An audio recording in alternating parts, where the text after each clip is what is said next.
È un apparecchio molto affidabile e poco invasivo. La CardioTac analizza le arterie coronariche e studia le patologie del cuore e l'ospedale di Bassano ha ricevuto dalla Regione Veneto l'autorizzazione per acquistarla. Questa CardioTac, 256 strati, ce l'hanno solamente i grandi ospedali.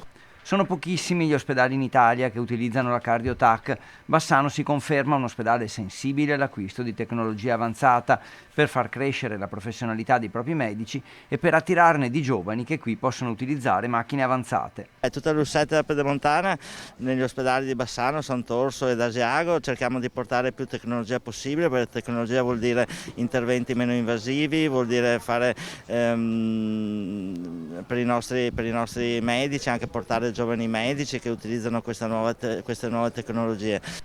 Intanto sono in via di conclusione i lavori per la sala operatoria ibrida che verrà inaugurata il 1° settembre e prosegue il trasferimento delle sale operatorie ad Asiago per arrivare il 27 luglio alla riapertura del punto nascite e poi novità riguardo al robot chirurgico Da Vinci.